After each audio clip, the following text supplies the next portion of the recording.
예. 자, 여러분 175페이지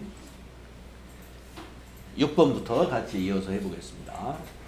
자, 여러 가지 증빙을 가지고 우리가 전표 입력을 지금 그 일반 전표 입력을 연습하고 있는데요. 6번째 증빙을 보면은 가지급금 정산이라고 하는 증빙입니다. 앞에서 이제 오상식 부장이 출장을 떠날 때 출장 품위서를 가지고 우리가 회계 처리를 했는데, 이제 출장을 마치고 2월 27일 날 돌아와서 정산을 하는 품위서를 또 작성을 했습니다. 여기에는 이제 그 숙박비나 이런 거에는 이제 영수증이 있을 텐데, 뭐 교통비에서도 영수증이 있는 것도 있을 수 있죠. 근데 지금 영수증은 여기에 이제 붙여놓은 것을 보여주지 않는데, 대개는 이제 회사에 여비정산서 하면은 영수증 붙이는 곳이 있어요. 앞면에 어디 밑에든가 아니면 뒷면이라든가. 그래서 우리는 지금 영수증을 보고는 있지 않지만 있다고 가정을 하시고요. 이 회사에 출장을 다녀와서 작성한 여비정산서를 보고 우리 회계 처리를 해보자 이겁니다.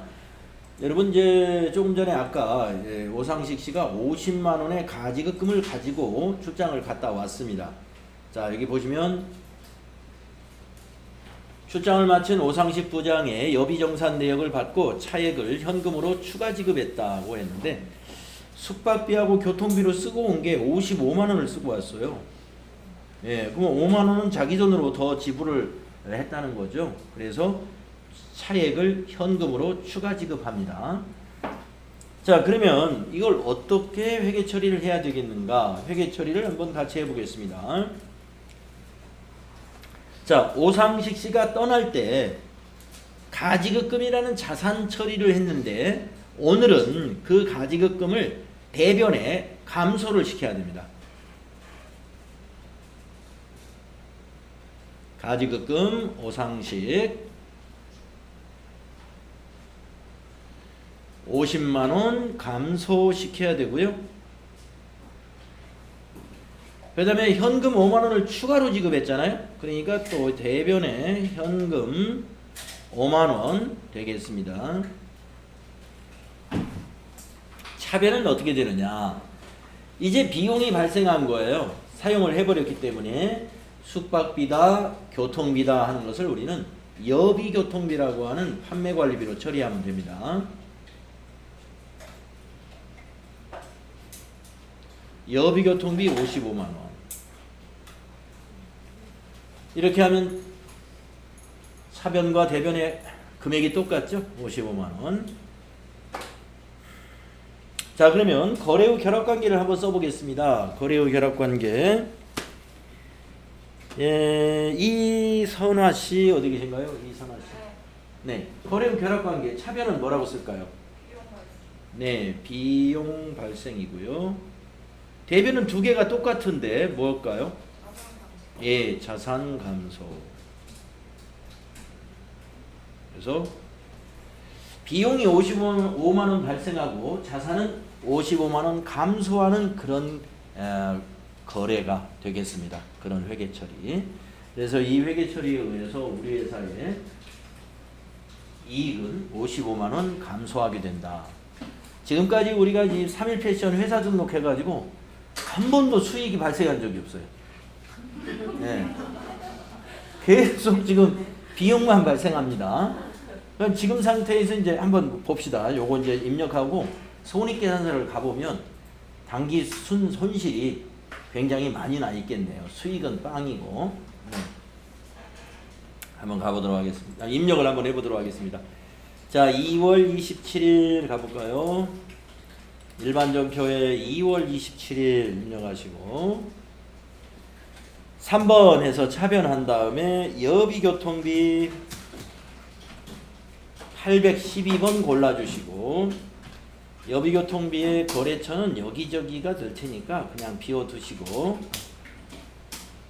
왜냐면 지금 교통비도 들어있고 거기 숙박비도 있고 하기 때문에 뭐 하나로 입력하기는 좀 그래요. 그래서 비워두고 적요에다가 출장여비 가지급 정산 1번 적요 괜찮네요. 출장여비 가지급 정산. 자, 금액은 55만원. 엔터 치고 대변에 가지급금. 가지급금은 거래처를 꼭 넣어야 됩니다. 오상식.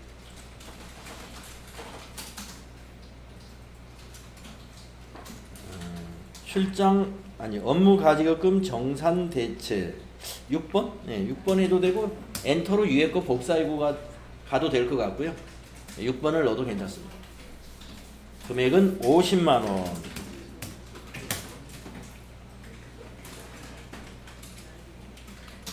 그다음에 세 번째 줄에 또 대변 101번 네, 현금은 뭐 거래처 넣을 필요 없지만 엔터 치고 오상식 복사하고 가도 괜찮고요. 적요는 위에 거 복사하면 될 것 같습니다. 업무 가지급금 정산 5만 원. 이렇게 입력해 주십시오.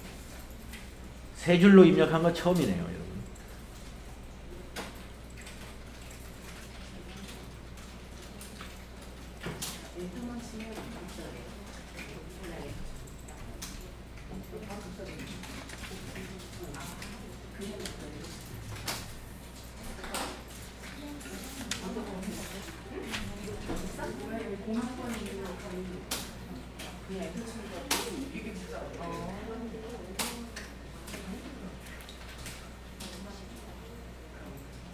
자, 3일 패션이 지금 손실이 얼마나 났는지 한번 가서 보고 오겠습니다. 전체 메뉴 가셔가지고 손익계산서 한번 조회해 봅시다. 손익계산서. 네, 손익이 뭐 엉망이겠죠. 아직은 차례가. 자, 2월 말로 한번 볼까요? 뭐 12월 말로 봐도 똑같습니다. 2월 지금 우리가 2월 전표 입력하니까 2월 말로 손익계산서를 한번 보니까 매출액 0. 매출 원가도 0이에요. 아직 지금 매출 원가를 매출액이 없기 때문에 매출 원가도 그냥 지금 마감을 아직 안 했어요. 나중에 마감하면 되고. 그래서 판매 관리비만 780만 원 지출됐습니다. 판매 관리비만. 그래서 맨 밑에 보면은 영업 손실이 780 나오고 법인세 차감전 손실도 780. 당기 순손실도 780. 여러분, 순손실은 순이익의 반대죠. 네, 780만 원 현재 손실이 나 있다.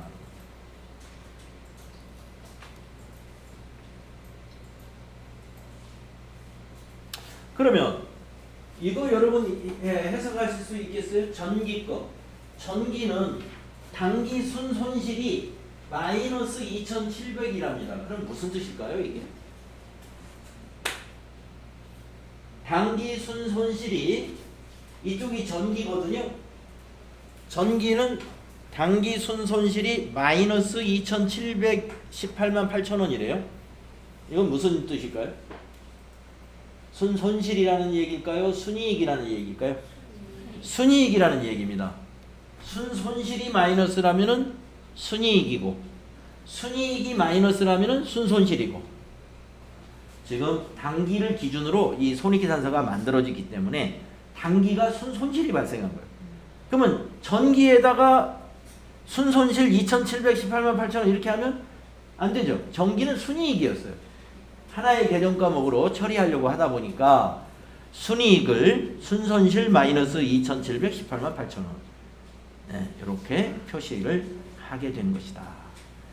그래서 우리가 이제 전기 거는 제대로 우리가 매입 매출을 다 입력했기 때문에 매출액 5억, 매출원가 2억 5천, 그래서 매출 총이익이 2억 5천, 판매 관리비가 2억 이런 식으로 이제 매입 매출까지 다 입력을 했는데 우리는 지금 일반 전표 입력만 연습을 하기 때문에 전부 비용만 지금 처리를 해서 아직은 지금 이 손익계산서가 비정상이죠. 현재까지는. 아무튼 그러나 이렇게 전표 입력을 한 것은 재무제표에 바로 반영이 되고 있습니다.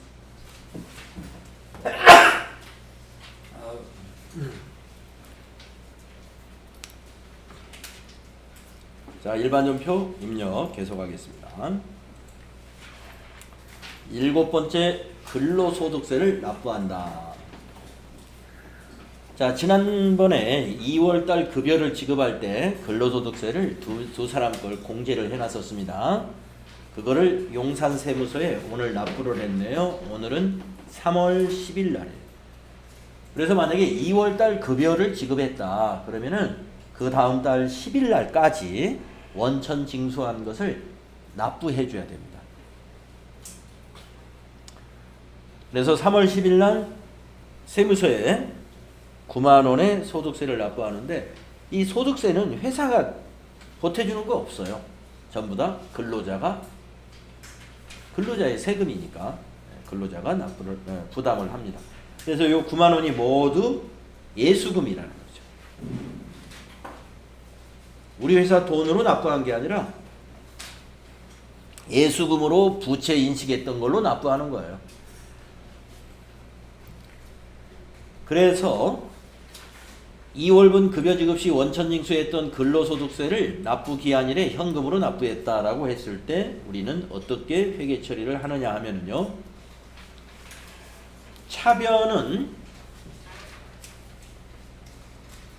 예수금이 됩니다.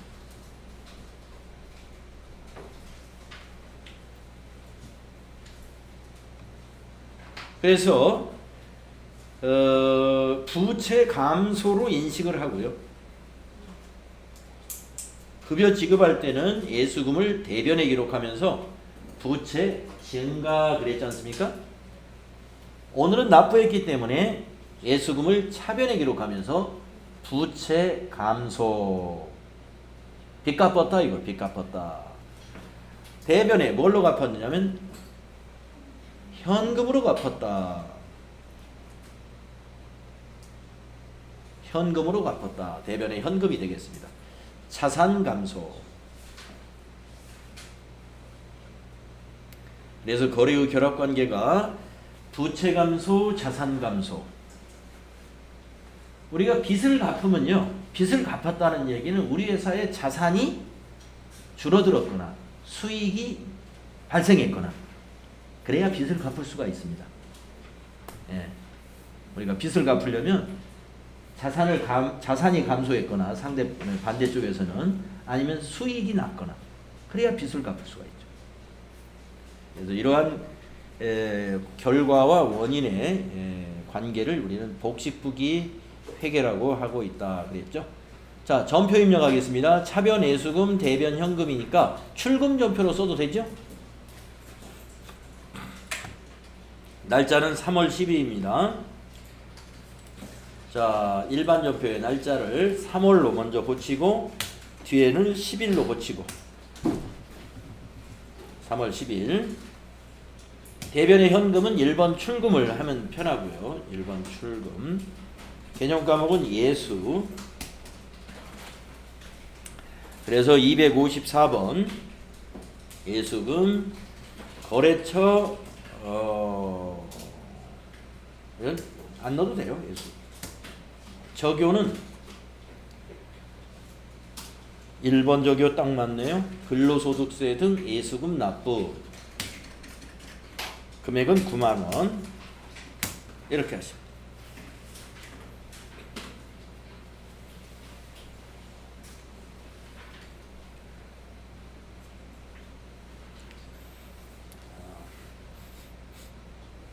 잘 됐죠? 자, 그 다음에 8번 가보겠습니다. 건강보험료 납부. 건강보험료 납부. 건강보험료도 10일까지 납부합니다. 2월 급여 지급분에 대한 건강보험료를 신한은행 보통예금 계좌에서 이체하여 납부했습니다. 50%는 원천 징수한 금액이며 50%는 회사 부담분이다. 당사는 회사 부담분을 복리후생비로 처리하고 있다. 네, 그러니까 50%는 원천 징수한 거면은 아까 소득세 낸 것처럼 이건 예수금이고, 그리고 50%는 복리후생비고, 아까 예수금 차변에 기록했죠. 네, 복리후생비도 차변. 그러면 차변은 해결이 됐습니다. 절반은 애수금, 절반은 복리후생비. 자, 차변을 먼저 한번 적어볼까요? 네, 여기다가 차변. 예수금이 7만원, 복리후생비가 7만원, 이렇게 됩니다. 예수금 7만원, 복리후생비 7만원. 대변은 하나예요. 뭘로 지급했죠? 보통예금. 현금이 아니고. 예. 보통예금 뭐 현금하고 굉장히 비슷하지만 그래도 이거 현금으로 하면 안 됩니다. 보통예금으로 해야 돼요. 보통예금 신한은행 거 14만원. 이렇게 차대변을 이렇게 기록을 해야 됩니다. 차변의 예수금, 복리후생비, 대변의 보통예금. 거리후 결합관계 한번 써볼게요. 거리후 결합관계. 자, 예수금은 뭐라고요? 부채감소.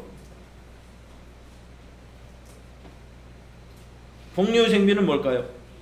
비용 발생.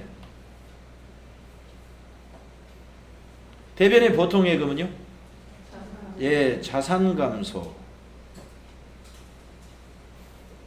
예, 이걸 알면서 이렇게 회계 처리하면 여러분 완전히 알고 있는 거예요.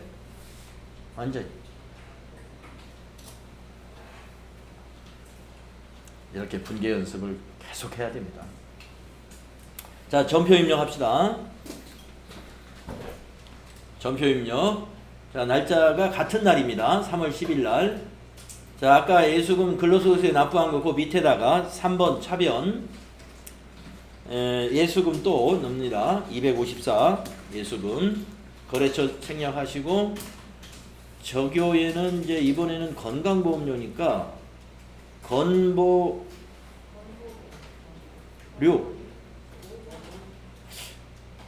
예수인데 이거는 우리가 납부한 거라서 예수가 아니고 이거 예수금을 납부한 거니까 네, 그냥 타자 해야 되겠는데 예수가 아니니까. 자, 여기다가 2월 건보료 납부 이렇게 2월 건보료 납부한 거죠. 우리 3월 10일 날. 네, 2월 건보료 납부 7만원이고요. 또 차변 복리후생비. 복리후생비 811번 거래처 그냥 지나가셔도 되고요. 이것도 적용은 똑같이 엔터로 지나가면 위에 그 복사가 일어납니다. 2월 건보료 납부 그대로 복사가 일어나요. 엔터로 지나가면. 금액은 복사 안 돼요. 예, 7만원 또 타자합니다. 70 플러스 엔터. 그러면 줄 내려오죠? 네. 그 다음에 또 이제 대변입니다. 대변의 보통예금. 보통예금은 103번이에요. 보통예금. 이건 거래처를 꼭 넣어야 됩니다. 신한은행이죠? 신한은행 보통. 이것도 엔터로 위에 거 복사하면 됩니다. 2월 건보료 납부 14만원. 이렇게 하시고요. 우리가 그동안에는 같은 날짜에 전표를 하나밖에 입력을 안 했기 때문에 매번 전표 번호가 1번이었어요. 그런데 지금 처음으로 같은 날짜에 전표가 지금 두 번째 입력을 지금 합니다. 그러면서 전표 번호가 이제 바뀌는 것을 여러분이 알 수가 있어요. 여러분이 그동안 전표 입력할 때 전표 번호 전혀 신경 안 썼죠? 예, 신경 쓰지 말고 입력만 하시면 됩니다. 자동으로 전표 번호가 만들어져요. 그런데 어떻게 만들어지느냐? 날짜별로 일련 번호가 만들어집니다. 그래서 3월 10일 날 처음 입력하는 게 1번. 두 번째 입력하는 건 2번. 그래서 1번은 한 줄이에요. 이 한 줄은 뭘 의미하냐? 이 거래는 한 줄로 입력이 끝난 거예요. 2번은 세 줄이에요.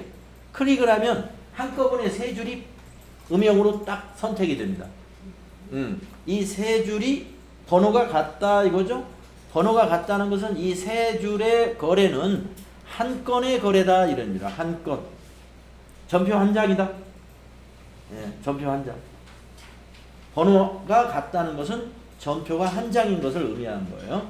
한 건의 거래라고 말합니다. 한 건의 거래. 그럼 만약에 우리가 3월 10일 날 조회를 해가지고 3월 10일 날 몇 건의 거래가 있었습니까? 그러면 뭐라고 그래요? 2건의 거래가 있었습니다. 전표 번호만 보면 알 수 있어요. 2건의 거래가 있었습니다.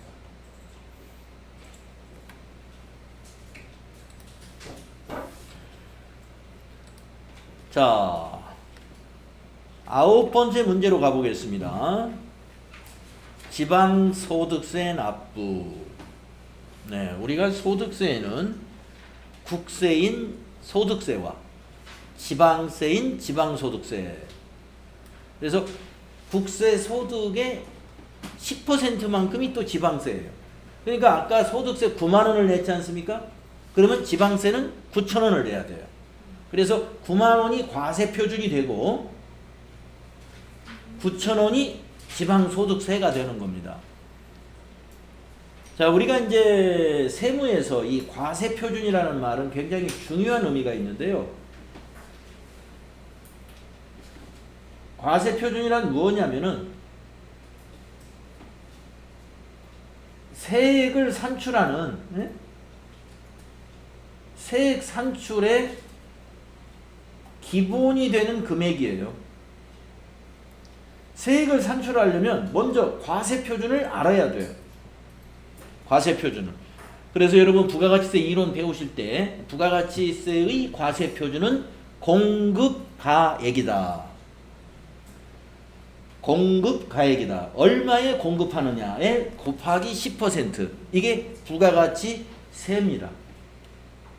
네. 그러니까 만약에 이 노트북을 판매한다. 그러면 이 노트북이 얼마에 공급할 거예요? 얼마에 팔 거예요? 이거예요.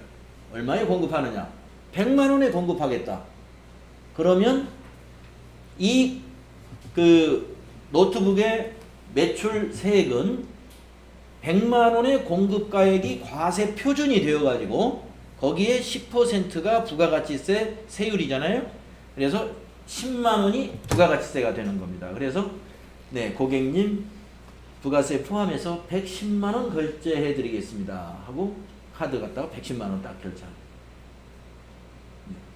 근데 이제 일반 소비자를 상대하는 매장에서는 공급가액 따로 부가세 따로 이렇게 소비자한테 설명을 하면 소비자가 짜증을 내니까 그냥 아예 표시 가격이 부가세 포함된 가격을 써붙이는 거예요. 예. 그래서 여러분들 뭐 하이마트나 이런 전자상점에 가가지고 뭐 이거 세탁기 얼마입니다. 이 공기청정기 얼마입니다. 이 컴퓨터 얼마입니다. 이게 써붙인 가격은 지금은 다 부가가치세 포함해서 써붙입니다. 과거에 공급가액만 써붙인 그런 시기도 있었어요. 그러니까 그렇게 하니까 소비자들이 기분이 그렇게 썩 안 좋아요. 예. 그러니까 아예 그냥 세금 얘기 안 하고 소비자 가격에는 부가세 포함 가격을 써놔요. 그런데 사업자와 사업자가 거래할 때는 대개 부가세 포함 가격으로 말을 안 해요. 예, 사업자와 사업자 간에는 서로가 어떻게 부가가치세라는 개념을 다 알거든요. 사업자들은. 그렇기 때문에 공급가액이 얼마지? 예, 그 물때가 얼마냐 하는 얘기입니다. 그래서 이거 공급가액이 80만 원입니다. 그러면 부가세 포함해서 우리가 88만 원에 사야 되는구나. 사업자들은 부가가치세의 납세 의무가 있기 때문에 그거를 그렇게 잘 이해가 지금 잘 되고 있죠. 그래서 지금 부가가치세가 지금 정착이 잘 되고 있는 거 아닙니까? 그런데 소비자들은 자기가 납세 의무가 없어요. 소비자가 부담은 하지만 납세 의무가 없기 때문에 이거 얼마라고 그랬다. 세금 얼마 포함해서 얼마입니다. 그러면 괜히 사기당한 것 같단 말이에요. 그러니까 그렇진 않은데 아무튼 이 사람이 딴소리 하는 것 같아. 그러니까 아예 매장에서 소비자 상대하는 그 정가 표시는 부가세를 다 포함해 가지고 표시했다. 네, 아시면 되겠습니다. 자, 그래서 지방소득세 하면은 과세 표준은 소득세가 되고 거기에 10%입니다. 그래서 모든 소득세에는 지방소득세가 붙습니다. 네. 모든 법인세도 마찬가지예요. 그래서 여러분들 그 3월에 매년 3월이면 그 대기업들이 법인세를 납부하잖아요.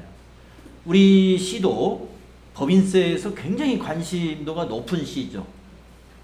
굉장히 큰 법인이 이천에 하나 있지 않습니까? 예. 그러니까 그 회사가 법인세를 얼마나 많이 납부하느냐, 거기에 10%는 무조건 이천시에 내야 돼요. 예. 지방 법인세. 그래서 만약에 저 회사가 이번에 영업을 너무 잘해가지고 법인세를 가령 1,000억을 낸다. 법인세 1,000억. 그러면 시에다가 얼마를 지방 법인세를 내야 돼요? 1,000억에 10%. 100억. 100억이에요. 그래서 그 기업체가 많은 게 세수 차원에서는 굉장히 좋은 겁니다. 이 이익을 많이 내는 법인이 많아야 돼요. 이익 안 내는 법인은 도움이 안 돼요. 예, 세금을 안 내니까. 법인은 이익이 나야 세금을 내지 않습니까? 손실이 많이 나면 지역에도 도움이 안 되죠. 하여튼 법인은 이익을 많이 내야 세금도 많이 냅니다. 환경 문제도 있고 뭐 여러 가지 교통 문제도 있고 뭐 이런 것들도 있지만은 왜 지방자치단체가 기업을 막 유치하려고 하겠어요? 네. 좀 뭐 공기 좀 나빠도 세수가 든든해야 이렇게 도로도 반질반질해지고 돈을 여유 있게 쓸 수 있으니까 그러지 않는가 싶어요. 자, 그러면 분기 한번 써볼까요? 자, 아까 소득세 납부한 거하고 똑같습니다. 차별은 뭐가 될까요? 예수금이죠. 이거 회사 돈이 아니에요. 예수금 9,000원. 대변은 이제 우리 돈이 나가야죠. 떼어놨으니까. 현금으로 납부했으니까요. 그래서 거래후 결합관계는 차변의 예수금은 부채 감소된 거고요. 네, 대변의 현금은 자산 감소.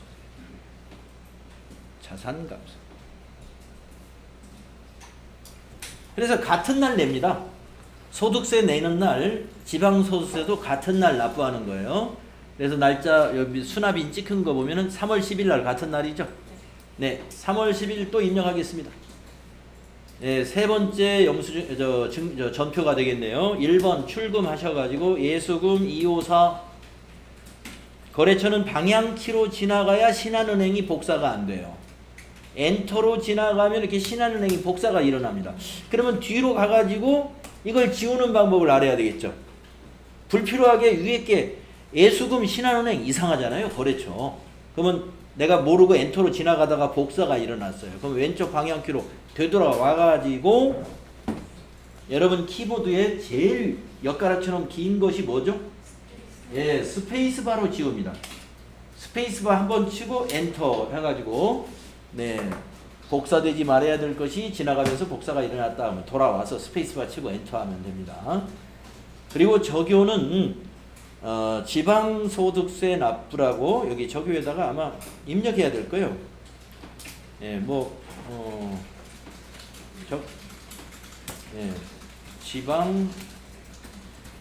지방소득세 납부 9,000원. 네, 이렇게 하시면 되겠습니다.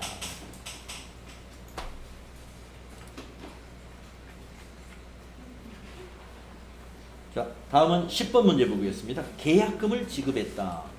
계약금 처음 나왔네요. 여러분, 계약금은요, 지급했을 때와 받을 때가 있어요. 계약금을 지급했을 때와 받을 때. 계약금 관련 개념 과목은 세 자로 구성되어 있습니다. 네, 앞에가 선자로 시작이 돼요. 선. 지급했어요, 지급. 네. 선급금. 네, 선급금. 지급한 거니까 데일리룩에 지급한 거. 데일리룩에. 그래서 여러분 계약금은요. 지급했다 선급금, 받았다 선수금. 짝꿍 개념 과목은 그렇게 통으로 외워나가는 게 좋아요. 외상매출금과 예상매입금이 짝꿍이거든요. 짝꿍. 예, 외상매출금 자산, 외상매입금 부채. 이 짝꿍인데 두 개를 왔다 갔다 헷갈리면 큰일 납니다. 예, 짝꿍이지만 완전히 성별이 다른 거나 마찬가지예요. 남녀. 예, 우리가 남녀가 짝꿍이지만 남자가 여자 될 수 없는 거잖아요. 예, 선급금과 선수금은 짝꿍이지만 성격이 완전히 다른 겁니다. 선급금은 자산이에요. 우리가 계약금을 지급한 거고요. 선수금은 받은 겁니다. 부채입니다. 계약금을 받으면 부채로 인식하고 계약금을 우리가 지급하면 자산으로 인식합니다. 지급했으니까 물건을 받을 권리가 생기죠. 선수금, 우리가 돈을 받으면 우리가 물건을 지급해야 될 의무가 발생하죠. 그래서 선수금은 부채, 선급금은 자산이에요. 짝꿍은 짝꿍끼리 이렇게 묶어서 여러분이 외운다고 그럴까요? 정리하시면 좋은데 전혀 짝꿍이면서 성격이 다르기 때문에 차대변을 막 바꿔서 쓰면 골치 아픕니다. 안 되고 선급금은 자산이다.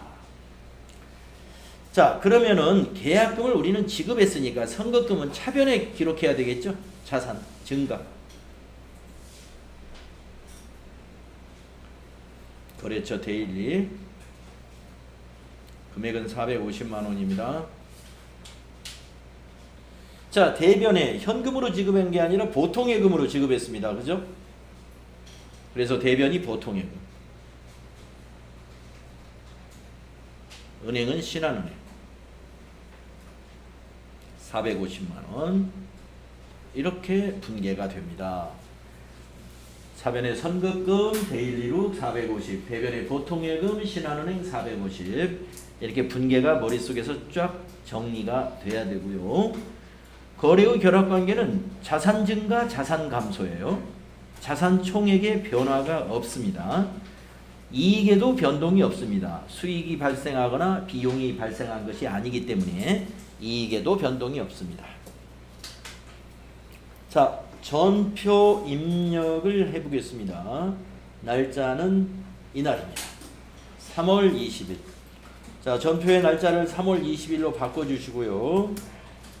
3번 차변의 선급금 131번, 거래처 대일 1002번, 저교에는 이게 상품에 관련된 거죠? 상품 구입 계약이죠?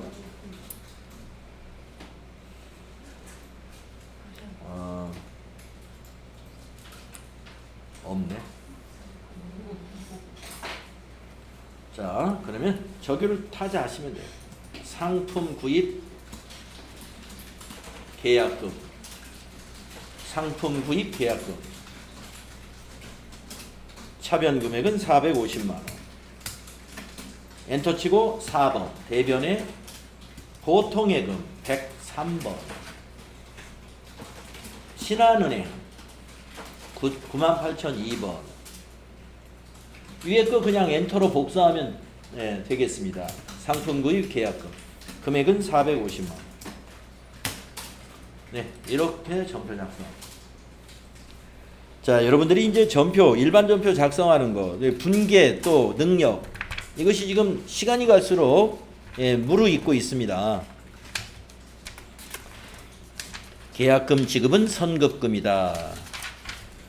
자, 이렇게 해서 우리가 지금 여기 단원에서 10가지의 거래를 입력했는데요. 이와 같이 계약금을 지급했다든가 이런 것은 이런 통장의 거래 내역을 가지고 우리가 증빙이라고 말할 수밖에 없다 이겁니다. 물론 계약금을 지급하고 거래처로부터 입금표를 받았다든가 그러면 그것을 증빙으로 해서 보관하시면 돼요. 그런데 뭐 지금 같은 이런 시기에 뭐 이렇게 통장으로 이렇게 계좌 시켜놓고 입금표 좀 작성해서 뭐 등기로 보내주세요. 이거 안 되잖아요. 예, 그러니까 그냥 통장 거래 내역으로 우리는 증빙을 대신할 수 있다.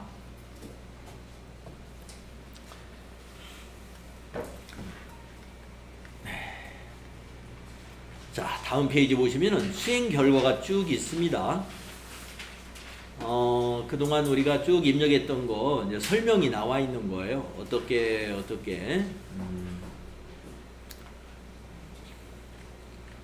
쭉 보면서 우리가 이렇게 입력을 했었구나 하는 걸 한번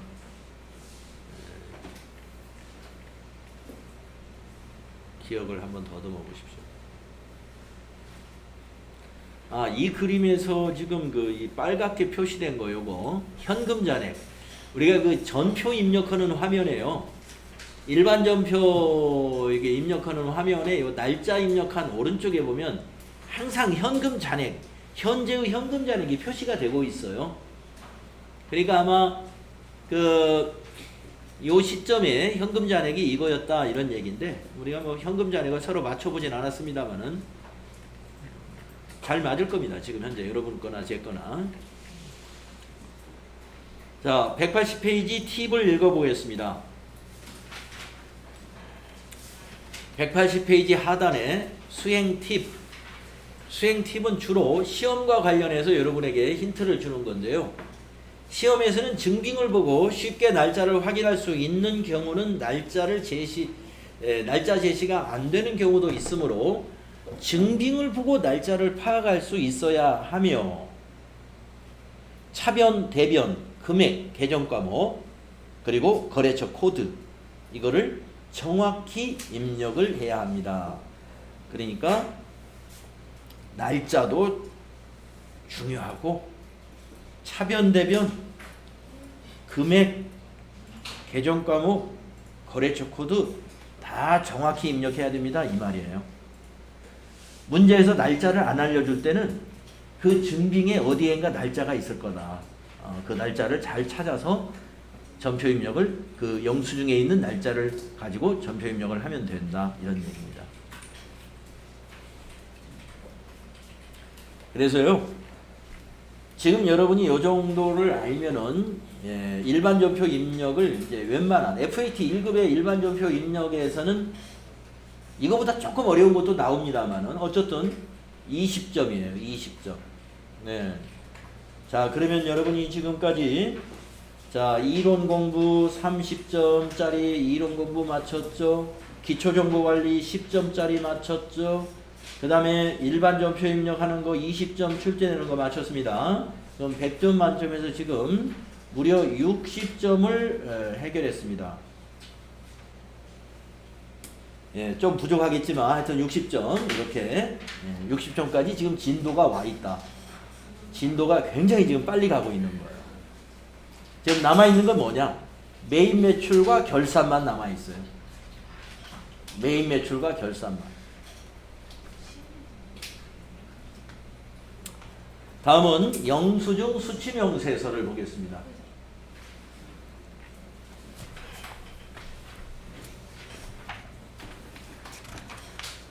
예.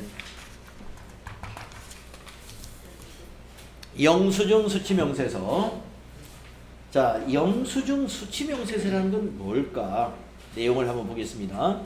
자, 증빙이라 하는 것은 거래 상황에 대하여 객관적으로 입증이 가능한 증거 서류를 말한다.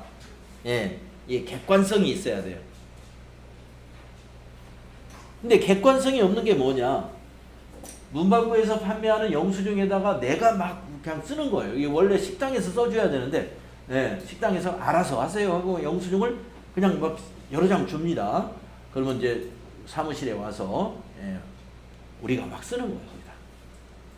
식당에서는 밥을 5만 원어치 먹었는데 거기다 15만 원어치 먹었다고 딱 쓰고, 이게 뭐 객관적으로 입증하기가 어려운 영수증들이 많이 있어요. 그런데 세금계산서 같은 것은 절대로 세금계산서를 알아서 쓰세요. 이렇게 하는 회사는 단 한 군데도 없습니다. 신용카드 매출전표 알아서 긁으세요. 절대로 그렇게 안 하죠. 그것은 세금계산서, 신용카드 매출전표, 현금영수증은 딱 긁으면 바로 국세청으로 전송이 됩니다. 예. 그거를 발행하는 순간, 판매자는 국세청에 내가 이만큼을 판매했습니다가 바로 신고가 되는 거예요. 근데 영수증을 이렇게 관대할까요? 국세청이 모를 테니까, 뭐 이거 알아서 쓰세요. 사장님이 인심 쓰는 저처럼 이렇게 하는데, 그건 무슨 뜻이냐? 우리도 이거 신고 안 할 겁니다. 이런 거예요. 오늘 요 밥 팔은 거 우리 신고 안 할 거예요. 영수증 요거에다 쓰세요. 그러면요. 내가 현금으로 계산했으니까, 사장님 그러지 말고 현금 영수증 해주세요. 그러면 뭐 영수증 그거 의미가 없어요. 현금 영수증으로 대체하면 되겠죠. 자, 여기서 이 객관적이다 하는 말은 현금 영수증이나 신용카드 매출전표나 이런 것을 가지고 얘기하는 것이 아니라 객관적으로 입증이 가능한 증거 서류는 신용카드나 현금 영수증은 입증이 가능해요. 자, 그런데 그래서 일정 사업자와 거래 건당 3만 원을 초과하는 지출에 대해서는 정규 증명서류를 받아라. 이렇게 법인세법에서 이걸 그렇게 정해놨어요.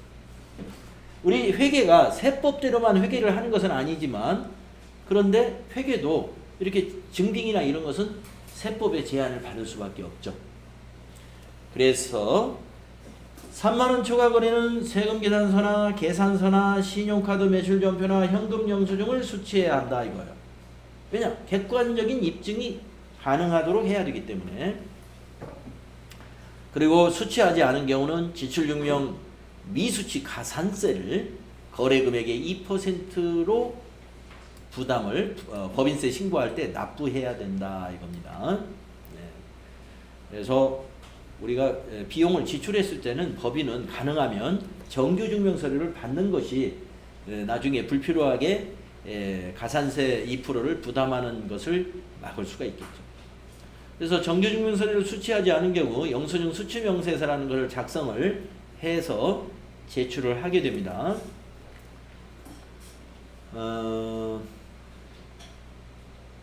자, 정규증명서류의 범위 잘 알아두세요. 정규증명서류는 어떤 것을 정규증명이라고 하느냐?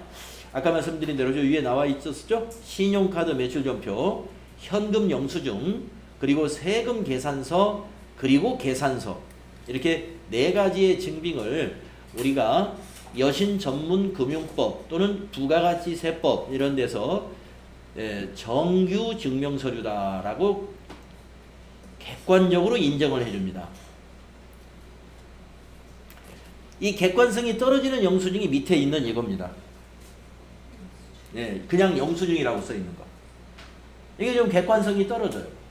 그래서 금액이 작은 3만 원 이하에 대해서는 좀 객관성이 떨어지지만 그냥 뭐 가산세까지 이렇게 부과를 우리가 하지 않는데, 금액이 크면은 이 객관성이 떨어지니까 이런 영수증 인정 못 하겠다는 거나 마찬가지예요. 자, 그래서 지금 우리 회사 3일패션인데 호서문구 사업자란 말이에요. 이렇게 사업자 번호도 있지 않습니까? 호서문구에서 화이를 샀어요. 6만 원어치. 그러면 이런 경우는 현금으로 샀으면 현금 영수증 받아와야 그게 정상입니다. 그런데 현금 영수증을 안 받아온 거예요. 안 받아온 거면 이제 국세청에서 일단 의심이 들어간다는 거죠. 이거 6만 원어치 산 게 아니라 혹시 2만 원어치 사고 그냥 영수증을 6만 원어치 이 사람들 법인세 조금 내려고 비용을 많이 기록한 거 아닌가? 이렇게 의심을 일단 한번 한다는 거죠. 그래서 뭐 그걸 뭐 확인할 길은 없지만 가산세 2%, 6만 원에 2%, 120원인가요? 아니 1,200원이네요. 1,200원. 1,200원 가산세. 법인세 납부할 때 이런 거 쭉 처리해가지고 우리가 스스로 다 신고해야 돼. 자, 내용을 보겠습니다. 업무에 사용할 문구를 호서문구에서 구입하고 현금으로 지급했습니다. 회사는 이 거래가 지출증명서류 미수치 가산세 대상인지를 검토하려고 한다. 소모품비로 처리할 것. 네. 자, 문구류를 사고 소모품비, 판매관리비에 소모품비 있습니다. 보통 소모품비로 처리하는 것이 일반적이에요. 네. 그래서 분계를 쓰면 자, 현금으로 지급했으니까 차변이 소모품비. 비용 발생이고요. 6만 원. 대변은 현금으로 지급했으니까 현금 6만 원. 자산 감소. 이렇게 되는 것이죠. 자, 그러면 출금 전표로 한번 전표 입력해 보시죠. 전표 입력을 수행하시오. 수행 2번 해보겠습니다. 4월 2일 날이네요. 자, 4월 2일 위에 날짜 바꾸시고 1번 출금 소모로 검색해 보세요. 소모품 B 830번입니다. 830 소모품 B 골라주시고 거래처는 호서문구였죠. 혹시 거래처 코드는 있는지 한번 검색해 보겠습니다. 없네요. 없으면 그냥 코드 난 말고 그 옆에 길쭉한 데다가 여기다 호서문구 써줍니다. 자, 적용은 밑에서 뭐 1번 소모자재 때 지급 그것도 좋고요. 그냥 여기다가 더 친절하게 하려면은 화일 구입이라고 저기에 직접 타자하면 됩니다. 화일 구입. 네, 금액은 6만 원입니다. 60 플러스 엔터. 자, 그 다음에 이 지출증명 서류 와 관련해서 영수증 수치명세서 1과 2 서식을 작성하라 이런 내용이 있죠. 작성을 해보겠습니다. 이 서류 작성 문제 한 문제 나올 확률이 무척 높아요. 자, 그래서 영수증 수치명세서라는 것은 여기 결산 재무제표에 있어요. 이건 우리가 저기 뭡니까 법인세 세무조정할 때 이런 걸 다 작성을 하기 때문에 여기에 영수증 수치명세서 만들어져 있습니다. 네, 클릭하시고 자, 거래 일시는 2021년 며칠이었죠 이게? 예, 4월 2일 0402 날짜 정확히 쓰시고요. 상호는 호서문구.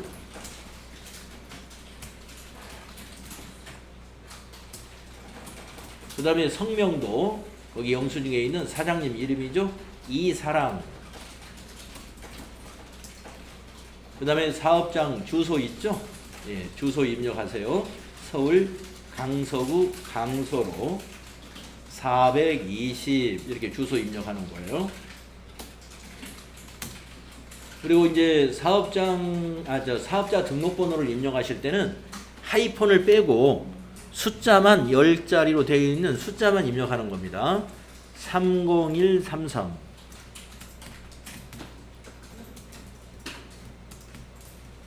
그리고 16515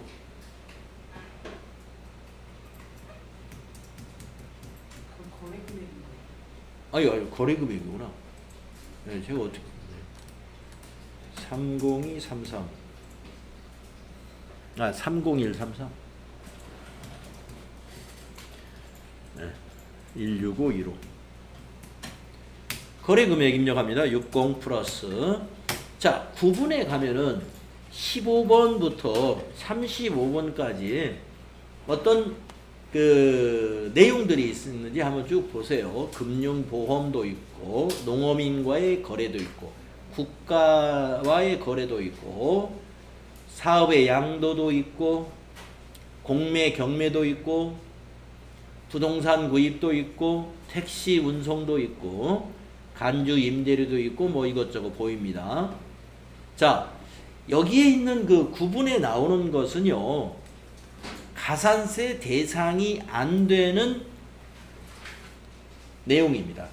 그러니까 보험료라든가 이런 것은 이런 영수증 받아도, 보험료는 이런 영수증 받는 게 아니라 보험증권이 따로 있죠. 보험에 가입하면 보험증권은 우리가 현금 영수증도 아니고 신용카드 매출전표도 아니고 또 그 세금계산서나 계산서도 아니지 않습니까? 보험증권 같은 경우는 우리가 여기 16번 이렇게 입력하고 가는 거예요. 그래서 지금 우리는 문구점에서 화일을 구입한 것이기 때문에 여기에 해당되는 것이 없습니다. FAT 1급은 여기에서 해당되는 것은 문제를 안 내요. 그래서 엔터로 그냥 지나가시면. 그리고 아까 830번이었죠? 예, 거기 계정코드에다 830 하면은 소모품비. 네, 소모품비 나오죠? 그리고 엔터로 가면 적요로 넘어갑니다. 적요에다가 화일 구입. 네, 여기까지 엔터 치시게 되면은 여기 밑에 파란 글씨로 뭐라고 나오냐면 예, 반드시 영수증 수치명세서 1을 확인하세요. 여기 1이 여기 있어요. 가끔 1번으로 안 넘어오는 경우가 있어서 영수증 수치명세서 1을 이렇게 클릭하셔가지고 이쪽에 넘어왔는가를 보셔야 돼요. 여기 총계에 들어가 있어야 돼요. 네, 12번 명세서 제출 대상 한 건에 6만 원 이렇게 보여야 되고요. 혹시 안 보이시는 분은 이걸 누르시면 돼. 명세서 2 불러오기. 이걸 혹시 안 보이면 이걸 누르면 됩니다. 뭐 보이는 사람 눌러도 상관없어요. 그래서 이 2번에서 작성을 하고 1번에 넘어와서 이걸 꼭 확인하셔야 돼요. 그래서 불러오기 이렇게 눌러주세요. 안 넘어왔으면. 그러면서 이거는 이제 닫으면서 저장을 하게 됩니다. 그래서 영수증 수치명세서에 여기 탭에 닫기 탭 여기 닫기 단추를 누르게 되면은 작성한 내용을 저장하시겠습니까? 물어본단 말입니다. 반드시 예해야 채점에 반영이 되겠죠. 여기서는 별도로 이렇게 예해서 저장을 해두게 됩니다. 우리가 손익계산서라든가 그런 일반 전표 입력은 닫을 때 아무것도 안 물어보죠. 이미 다 저장을 자동으로 하기 때문에 물어보지 않는 것입니다. 자, 이렇게 해서 영수증 수치명세서 작성까지 이제 마무리가 됐습니다.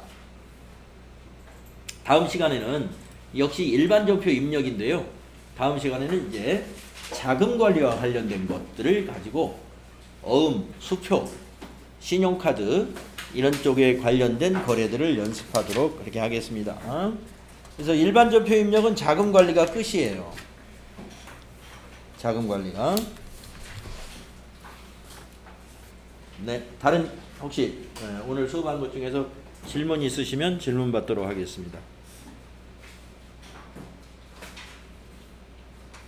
네, 없으시죠? 자, 그러면 또 10분간 쉬었다가 다음 시간에는 엑셀 공부하겠습니다.